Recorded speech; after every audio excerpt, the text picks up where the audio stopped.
Big boss Malayalam season 7 ഈ 3 ക്യാപ്റ്റന്മാരും കൂടി കിടന്നങ്ങ് മറിയുകയാണ്, തുള്ളിച്ചാടുക. എന്താ ചെയ്യുന്നതെന്ന് അവർക്ക് തന്നെ അറിയത്തില്ല. എന്നിട്ട് പിന്നെ അവർ എല്ലാവരെയും ഓരോ ജോലി ഏൽപ്പിക്കുകയാണ്. വെസലിലേക്ക് അനുമോളെയും ഷാനവാസിനെയും ഏൽപ്പിച്ചിരിക്കുന്നു.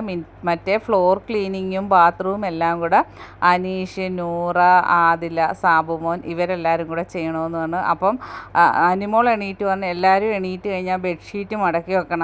ഉടനെ നെവിൻ പറഞ്ഞ് ആ ജോലിയും കൂടെ അനുമോൾ ചെയ്തേക്കണം, ആരെങ്കിലും ബെഡ്ഷീറ്റ് മടക്കിയില്ലെങ്കിൽ അതൊക്കെ മടക്കി വെക്കണമെന്ന് പറഞ്ഞു. അനുമോൾക്ക് തന്നെ തിരിച്ചത് വെച്ച്. അപ്പോൾ അനുമോൾ പറയുന്നുണ്ട് ഫുഡൊക്കെ ഈക്വലായിട്ട് തന്നെ വിളമ്പണം, പക്ഷാഭേദം പാടില്ല എന്ന്. അപ്പോൾ അവർ പറഞ്ഞു അത് ഞങ്ങളുടെ ഇഷ്ടമാണ്, നിങ്ങൾക്ക് സമയത്ത് ഞങ്ങൾ ഫുഡ് തരും, അത് നോക്കിയാൽ മതിയെന്ന് പറയുന്നു. കുക്കിംഗ് ഈ 3 ക്യാപ്റ്റന്മാരും കൂടാണ് കുക്കിംഗ് ഏറ്റെടുത്തിരിക്കുന്നത്. ബാക്കി അപ്ഡേറ്റുമായിട്ട് വീണ്ടും കാണാം. എൻ്റെ ചാനലൊന്ന് സബ്സ്ക്രൈബ് ചെയ്യണം.